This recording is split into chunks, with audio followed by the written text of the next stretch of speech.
मुस्ला मूल के यानी टैप रूट के रूपांतरण हो गए थे। कितने हो गए थे? खाद्य पदार्थों के संचय के लिए हो गया, श्वसन के लिए हो गया है ना, अपस्थानिक करवाने थे।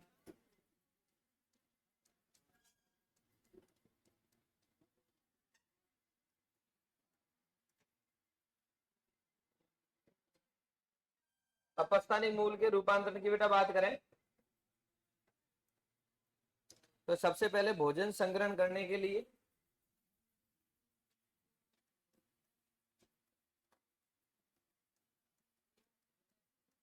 भोजन संग्रहण हेतु, भोजन संग्रहण की बात करते हैं सबसे पहला आता है कंदिल मूल, और इसके अंदर एग्जाम्पल आता है शकरकंद। क्या आता है ये ध्यान रखना, इंपॉर्टेंट है, स्टार कर रहा हूं। शकरकंद के बाद में आवाज नहीं बेटा, शकरकंद, शकरकंद के बाद में पुलकित मूल,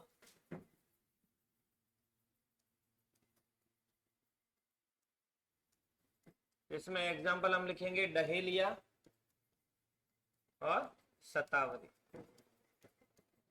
तीसरे मूल की बात करें तो तीसरे मूल को हम कहते हैं ग्रंथिल,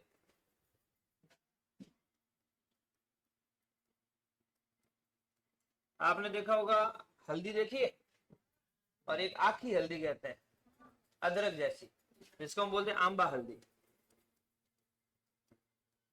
आंबा हल्दी। एक तो होता है कुरकुमा लौंगा, कुकुरमा लौंगा, इसका नाम है कुरकुमा अमाडा, ठीक है।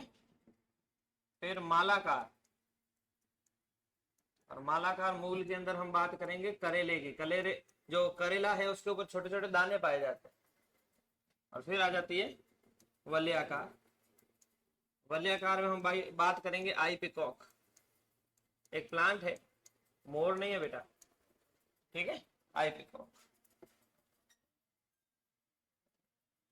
ये तो हो गई भोजन संग्रहण करने के लिए। भोजन संग्रहण के बाद में हम अगर बात करें कि और किस कार्य के लिए होती है तो गई यांत्रिक सहायता प्रदान करने के लिए, और यहां से क्वेश्चन बनता है यांत्रिक सहायता, यांत्रिक सहारा प्रदान हेतु कौन कौन सी होती है आपने सुनी होगी, कल बताया था। एक होती है प्रॉप रूट, कैसी होती है, किस में पाई जाती है, बरगद के अंदर। एक होती है स्टिल्ट रूट, किसमें पाई जाती है, मक्का के अंदर, है ना। एक होती है, हम बात करेंगे आरोही रूट, आरोही मतलब किसी पौधे पर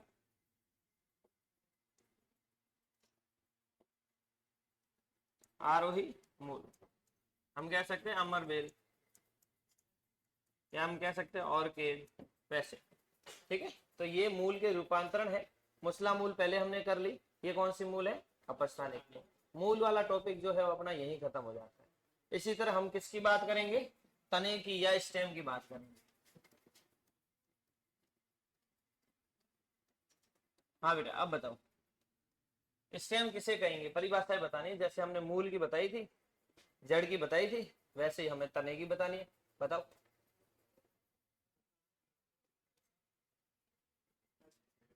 ओके, हम बोलेंगे गुरुत्वानुवर्तन की बात की थी, गुरुत्वानुवर्ती, गुरुत्वाकर्षण बल नीचे लगता है, जड़ नीचे थी इसलिए क्या हो जाएगा धनात्मक, तना ऊपर जाता है गुरुत्वाकर्षण बल नीचे लगता है इसलिए क्या हो जाएगा धनात्मक, ना क्या के क्या कहेंगे ऋणात्मक, ऋणात्मक गुरुत्वानु, ओके। सूर्य ऊपर की तरफ होता है, तना भी ऊपर की तरफ ग्रोथ करता है, तो धनात्मक प्रकाशनु,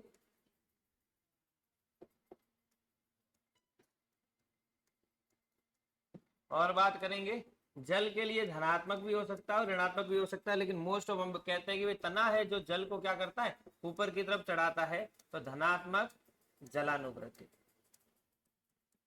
जलानु काम क्या, पादप को सहारा प्रदान करता है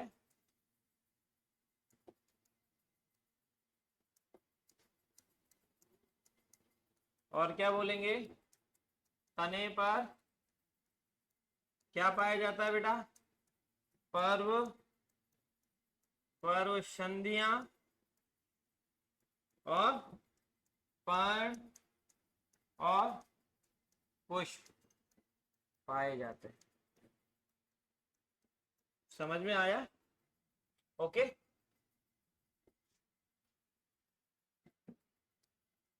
चल अब बात करते हैं तने के रूपांतरण की।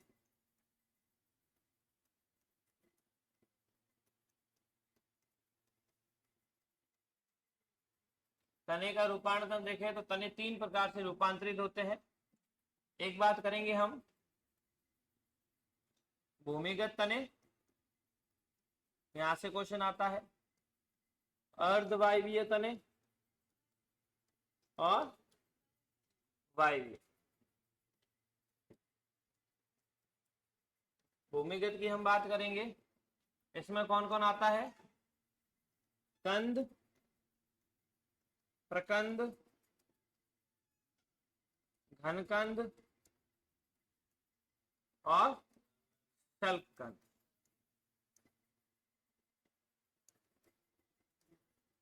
और मोस्ट ऑफ आपको बेटा कंद पूछा जाता है। कंद का उदाहरण, आलू के ऊपर छोटे छोटे ग्रीन आंखें पाई जाती है।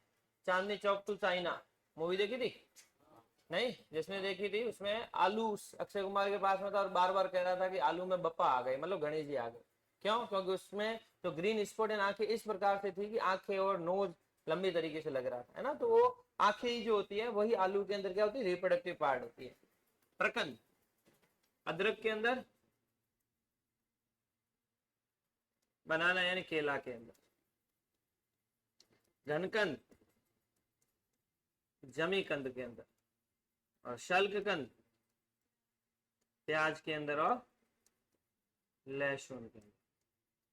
ठीक है। फिर बात करेंगे हम अर्धवायवीय की। अर्धवायवीय, भूमिगत का मतलब जो भूमि के अंदर, तने होते हुए भी भूमि के अंदर है। आलू भूमि में होता है, अदरक हो गया, बनाना, बनाना की मूल की बात करें, बनाना के फल की बात नहीं करें। आप फल में जाओगे कि केला कब जमीन में होता है, केला तो पादप के ठेठ ऊपर होता है। अपन मूल की बात कर रहे हैं, ठीक है। घनकंद में जमीकंद, जमीकंद मतलब कभी कभार वो देखा नहीं, सर्दी के अंदर हकरियो क्या करते हैं, बोनीर वही भारो ठीक कर 12 76 16 पर ठोक दो जैसे जो। फिर प्याज और लहसुन, इसमें सल्क का, सल्क का मतलब तो छिलके। अर्धवायवीय की बात करें मतलब कि जमीन के चिपटे हुए, और वायवीय मतलब पूरे ऊपर। इसमें बात करेंगे ऊपरी भूविस्तारी, सॉरी भूविस्तारी, ऊपरी भूविस्तारी, भूविस्तारी मतलब भू यानी जमीन, अंतः भूविस्तारी और भूविस्तारी का।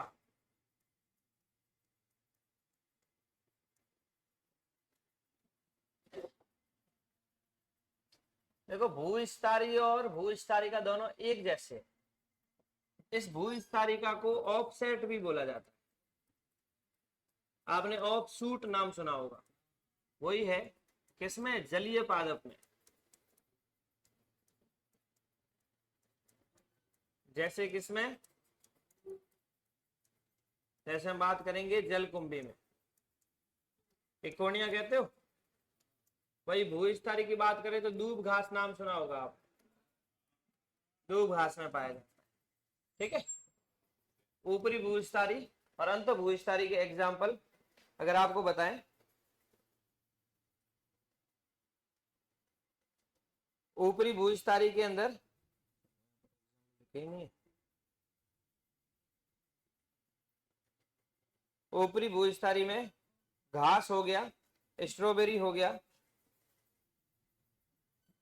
घास और स्ट्रॉबेरी। और अंत भूविस्तारी की बात करें तो अंत भूविस्तारी के अंदर एक एग्जाम्पल है जिसका नाम है पुदीना। क्या एग्जाम्पल है? तो ये तो मॉडिफिकेशन हो गए तने के, कौन कौन से, वायवीय और अवायवीय। लास्ट हम बात कर लेते हैं वायवीय की। और वायवीय के अंदर एक तो जैसे आपने नाम सुना होगा प्रतान, प्रतान नाम सुना है? तने के ऊपर कुछ कुंडलित संरचनाएं पाई जाती है, मतलब स्प्रिंग जैसी संरचनाएं जैसे नींबू के अंदर पाई जाती है, जैसे प्रतान प्ररो, प्रतान प्ररो। प्रतान का मतलब होता है कुंडलित संरचना, कुंडलित संरचना। एग्जाम्पल में हम मटर कह सकते हैं, क्या कह सकते हैं? स्तंभ कंटक, मतलब तने के ऊपर कांटे। ये तो देखिए तने के ऊपर कांटे गुलाब में भी पाए जाते हैं, ठीक है। फिर एक है पर्णाभ स्तंभ, ये इसका इंपोर्टेंट है, फिलोक्लेड या फिलोइड कह दो। पर्णाभ स्तंभ किसमें पाया जाता है बेटा? आपने ऐसी स्ट्रक्चर देखी होगी पहाड़ों के ऊपर, फिल्म नहीं है, नागमणि नहीं देखी?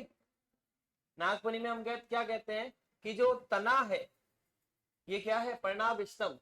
ये तने का रूपांतरण है जो पर्ण जैसा दिखता है, तो पर्ण का क्या हुआ? पर्ण कांटे बन गई। इसमें एक लाइन लिखूंगा मैं, तना पर्ण बन जाता है और पर्ण क्या बन जाते हैं? किसमें पाया जाता है? नागफनी में। वेरी वेरी इंपोर्टेंट, ठीक है। तो जगह नहीं है, चलो इधर लिख देते हैं।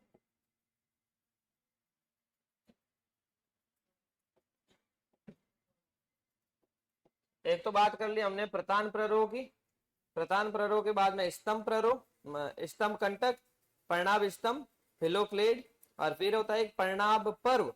और पर्णाभ पर्व का मतलब है कि, इधर ध्यान दो, पर्णाभ पर्व, पर्णाभ पर्व का मतलब है कि एक पर्ण वाला तना, इसको हम बोलते हैं क्लेडोड। क्या बोलते हैं? क्लेडोड। और इसको क्या लिखा? फिलोड कह दो या फिलोक्लेड कह दो, फिलोक्लेड।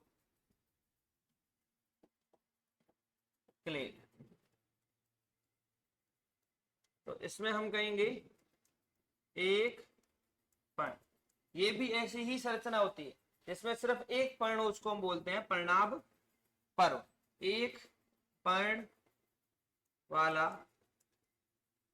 पर्णाभ पर्व क्या कहलाता है? एग्जाम्पल हम देखेंगे इसमें शतावरी, ठीक है।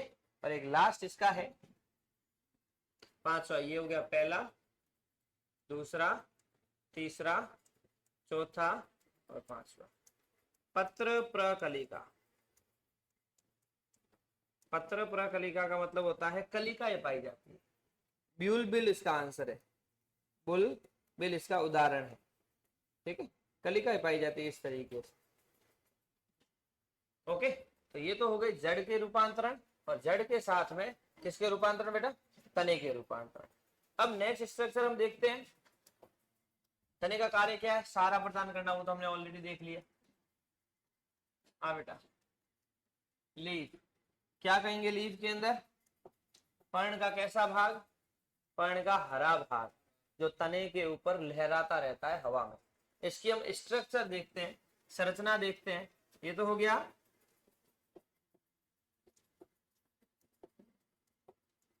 मुख्य तना,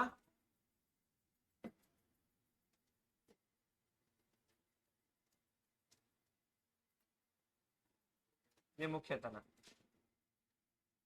अब इसके ऊपर मुख्य तने के भी यहां पर होता है पर्ण का डंठल, जिससे पर्ण को पकड़ा जाता है ऐसे।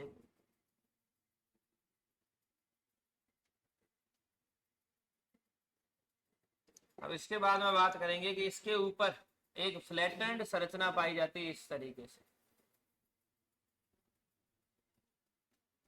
पाई जाती है। इसको हम क्या कहते हैं? पर्ण। और ये वाली अपने पास में कौन है? मध्य शिरा, जो यहां से स्टार्ट होती है और इसके अंदर बहुत सारी सिराएं पाई जाती है, और सिराओं के साथ में बहुत सारी सिरिकाएं पाई जाती है, नेटवर्क पाया जाता है।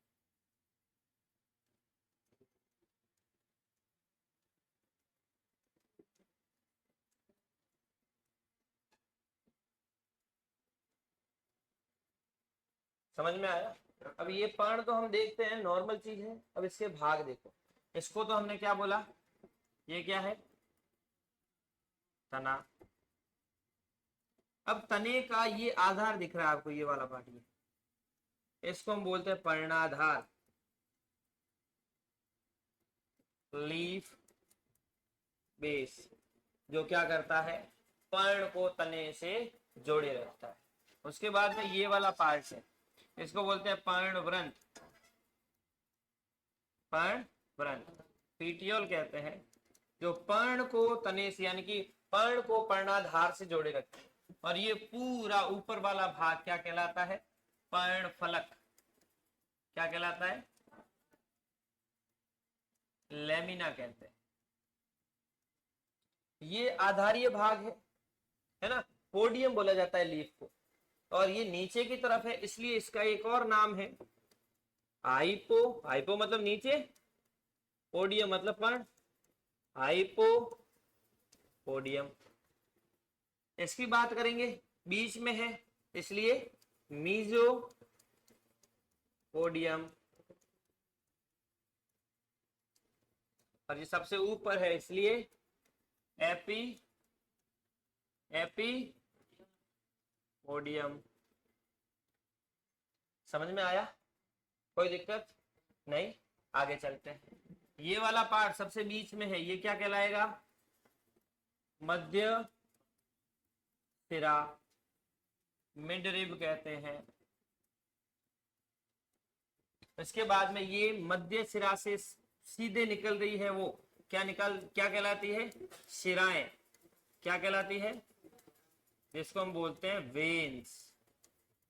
ये भी है, ये वाली भी है, और इनसे भी जो साइड में निकलती है ये, उनको हम बोलते हैं सिरिकाएं। क्या बोलते हैं बेटा, वेनलेट्स।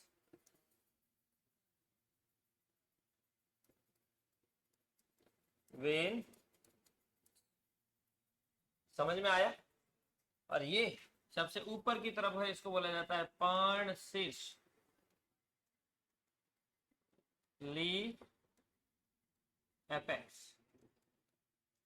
कोई दिक्कत? तो ये संरचना पूरे पर्ण की या पूरी लीफ की पाई जाती है।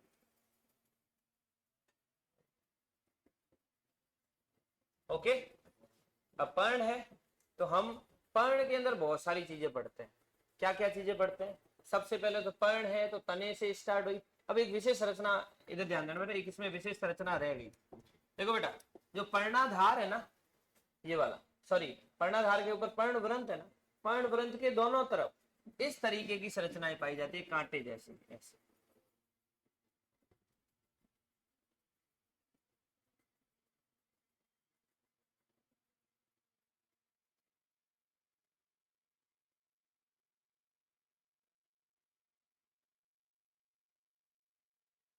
बोल बेटा, कौन? पर्ण। पर्ण प्रकाश संश्लेषण कैसे करती है? पर्ण के ऊपर बहुत सारे रंध्र पाए जाते हैं। सूर्य के प्रकाश की उपस्थिति में, पर्ण है तो क्लोरोफिल है ही, सूर्य के प्रकाश की उपस्थिति में वायुमंडल से CO2 लेती है, और भूमि से जल तो वैसे ही अवशोषित हो रहा है, और भोजन का निर्माण हो जाता है और ऑक्सीजन निकल जाती है। प्रकाश संश्लेषण आगे आएगा, ये सिर्फ एक छोटी सी परिभाषा बताइए। और इस प्रकाश संश्लेषण पूरा चैप्टर है, 70 से 80 पेज होगा। इसमें प्रश्न कैसे आएगा? तू ही पूछ ले बेटा, इतनी क्या पूछ रहे?